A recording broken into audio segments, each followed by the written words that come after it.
What's up, everyone? It's Mac here. In the past 30 years, I've worked on a number of games. Some big, some small, some great, some horrible. Today, I'm looking at a game I didn't work on, Railroader. This is Railroader, an early access game.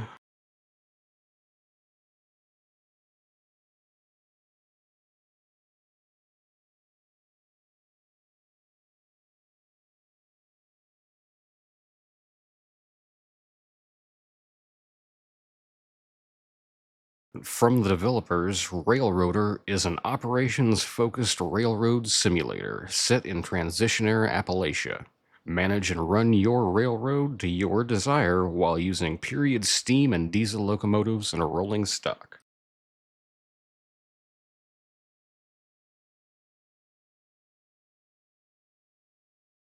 It's I describe it as it's kind of a train sim meets a train tycoon game. It's an interesting mix of first and third person that we're gonna jump into right now.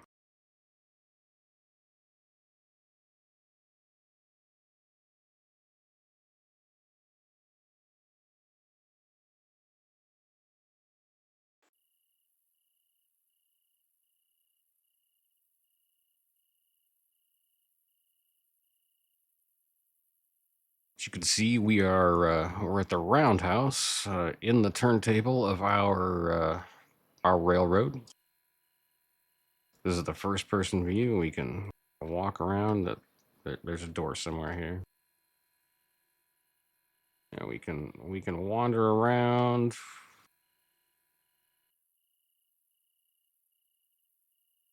Here. Some cars.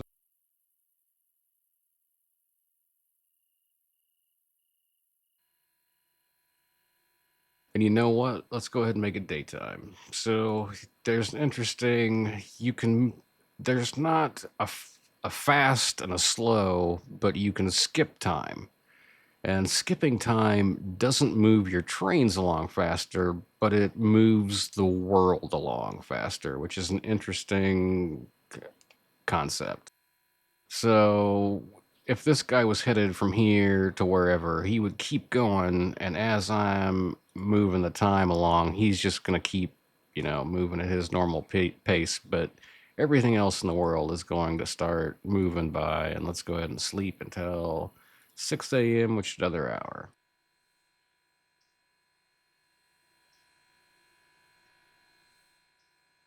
You can hop up in here. You can see we have all sorts of FOV issues.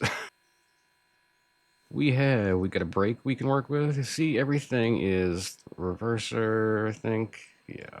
And what?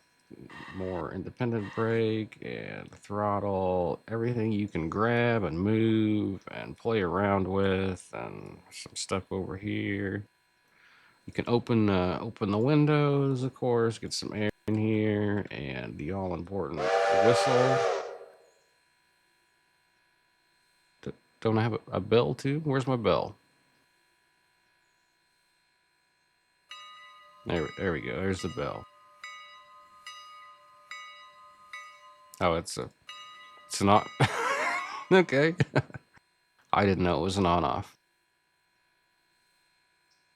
So in this game, you operate a railroad either in first person or in third person, as you can see. Where's my guy? Here's my guy right here. I'm still standing right there, but as you can see, I'm world here, and I can manage this guy. We're going to click on him to bring up some options here.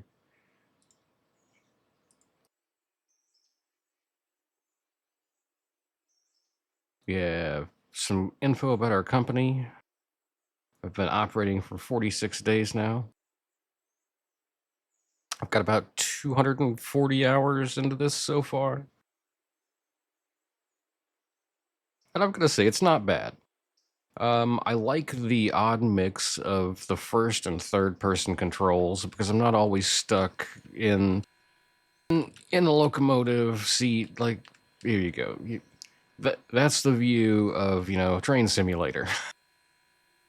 And that can obviously get a little boring. So it's nice to be able to swap around here and have a bunch of different locomotives. As you can see, we have a whole slew of different things here that we're working with, doing different things.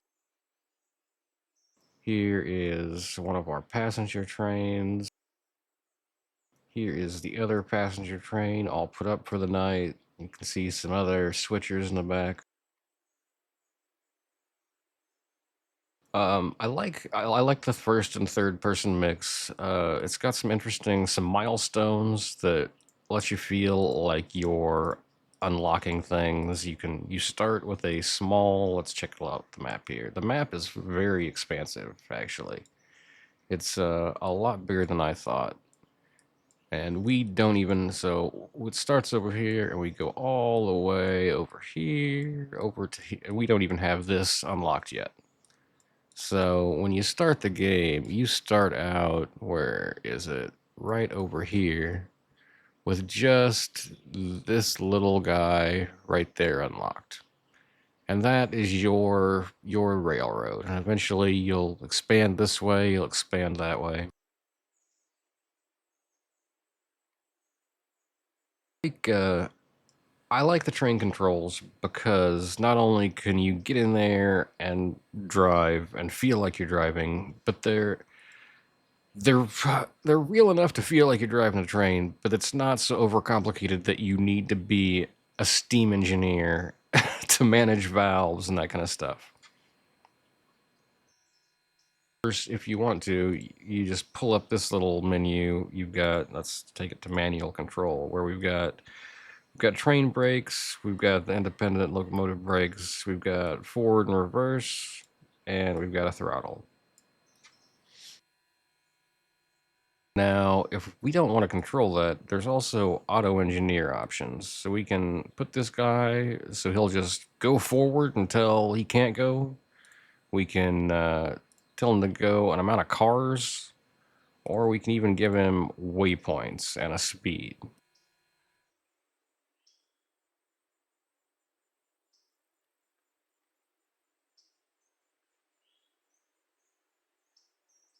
So you see, this guy is stopped right here. If we give him a waypoint for there,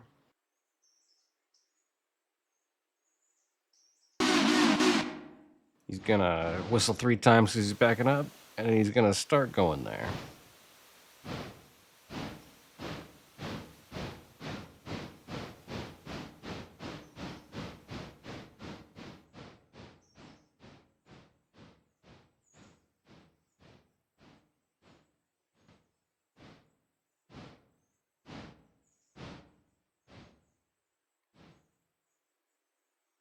It has a nice tutorial to get you set up. It's fairly easy to learn.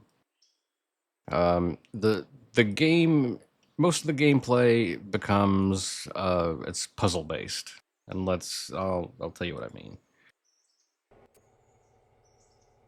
If we go to our diesel engines, most of the game you're going to be switching cars.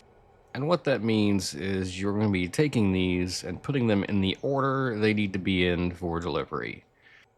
And the coloring here will make it easier for you. You can see all my blues need to be together. They're not together. All my oranges need to be, I've only got one, but no, here's some more oranges not together. All my greens need to be together. So I would use these locomotives and pick and pull all of these bits of car. I have all of this lined up so that the first town I'm going to drop off at is in the back. Town I'm going to drop off on is in the front. And not only are you going to do that at the interchange where all your traffic comes in the morning, but at each town, you're going to have different industries to work with.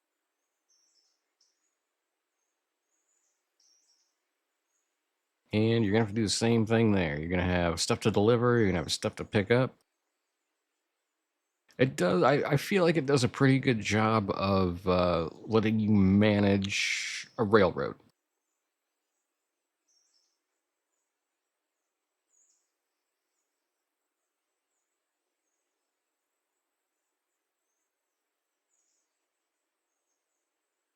Now we've talked about some of the good stuff I like about this game. Now let's talk about some of the things I don't like. And actually, let's start that back at the menu.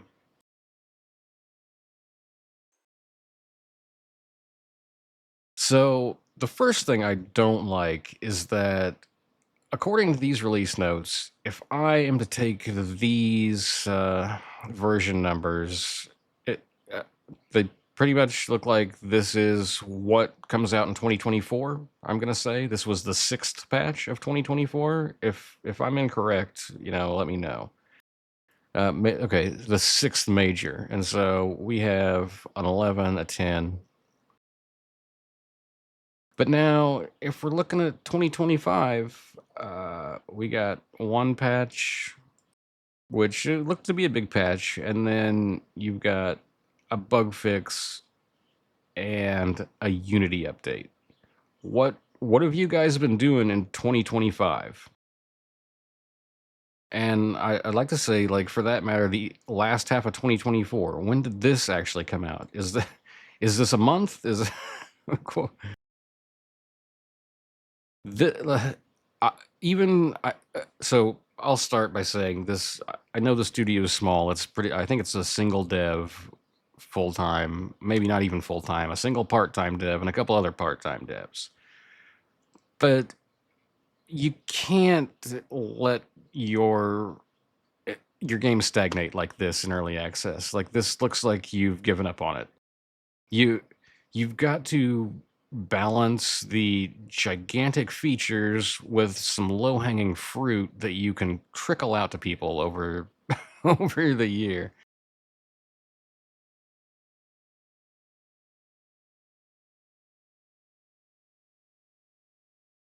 And we'll hop back in here. That's my first critique is it seems like patching has slowed down. The second issue I have is could use a little bit of work. Your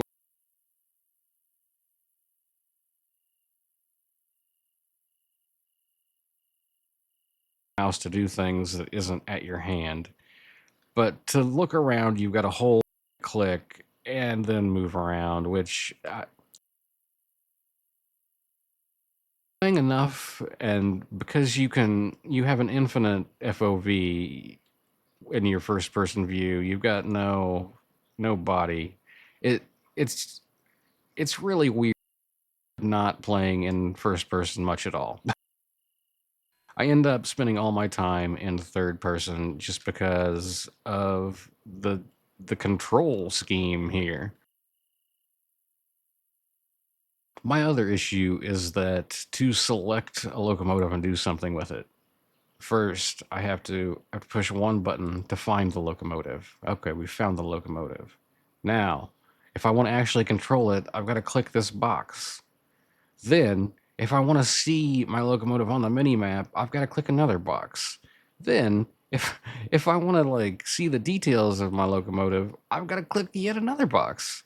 Give me a box, one thing to click that highlights the guy, selects him as the operating locomotive, and you know, it it it gets tedious because what ends up happening to me is that I go over here to start controlling number two, and I forget to click number two, and then start doing my waypoints and send number one across the map. And that really pisses me off.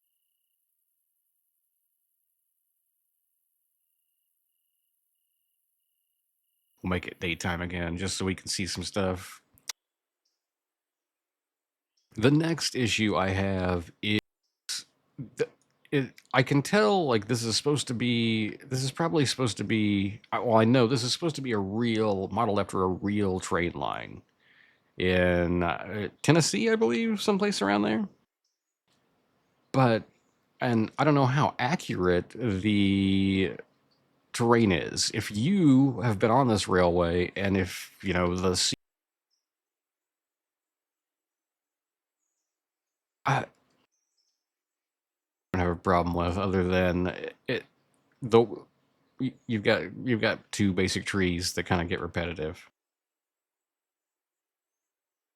when you get to a town, this is the station. This is your station for a town. Can it's a car long. It could fit. There's maybe one person standing in there. This is just a little lackluster. Now it gets worse when we go. Let's go to a town. This is a bigger town, and what we have. No, this isn't. I'm at the wrong place. This guy right here. So this is where we've got a roundhouse and stuff. We had like this is some unused industry, but you can see it's all like it's very sparse and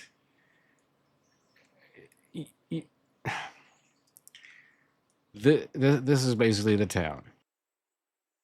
And that I understand 3D modeling is hard. I got out of that years ago because I can't stand it. I only model things out of necessity these days.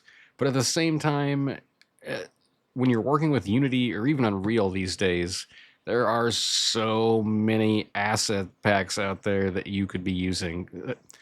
Take the money I paid for this game, spend it on a pack of buildings, and put yourself a town in here that looks like a town. Instead, here, let's go down the way and actually look at some of these other places. So here is the town of Alarka, a great track, and some tanks here is pretty much it. And then let's see that we were at Bryson already, and then what's the other? It's one building and a house and like I understand you're modeling these all individually, but damn.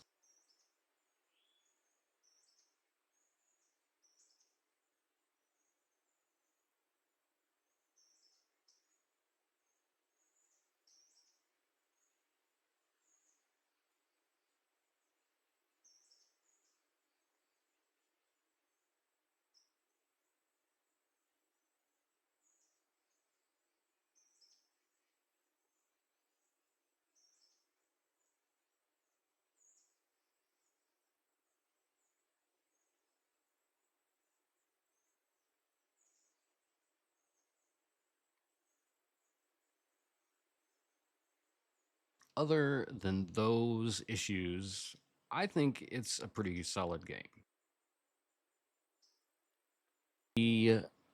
Some improvement,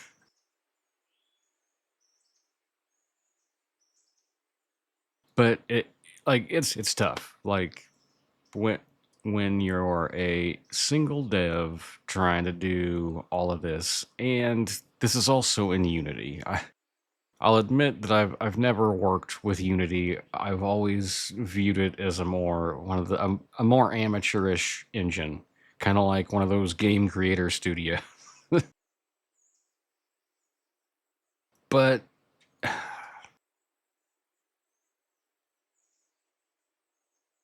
yeah, I'd like to see more.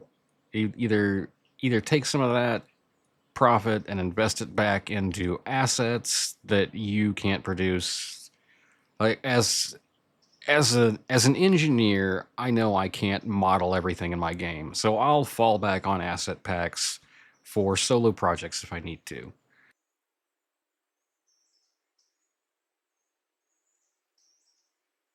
But there may be also some licensing issues with Unity. Who knows?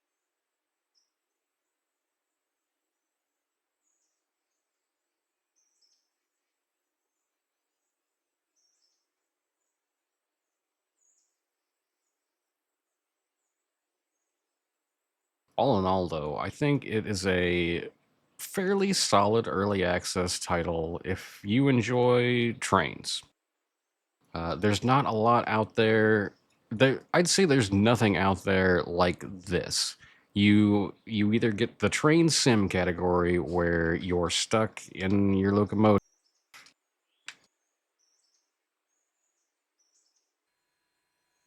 You get the tycoon version where you're always in third person, you're building a route, you're not really ever driving your train. This is a nice mix of you can hop in, you can be the driver, and if you don't want to, you don't have to. And I guess I should mention something I haven't experienced. This is a multiplayer title. So you and your friends could all be playing on this train. You could have an engineer, conductor. You can do two different trains. You could have multiple people operating on this railroad. And I've seen some videos, and that makes it seem like a lot of fun if you could get a lot of people going in there. The larger you get, you're having to do all the work yourself. So the more locomotives you have, the more there is to do. And it can get to the point where there's just so much work to be done in a day that if you try to do a whole day at once, you're just going to burn yourself out. And the multiplayer aspect could definitely help that.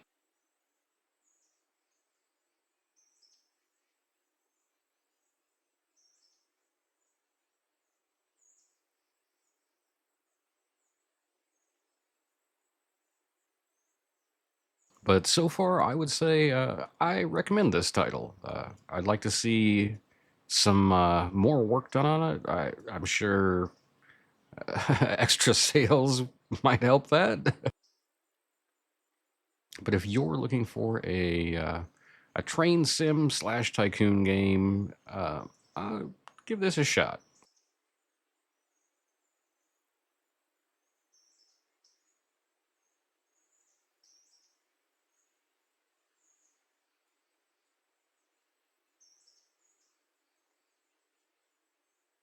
Enjoyed this little review of Railroader. And until next time, have a good one.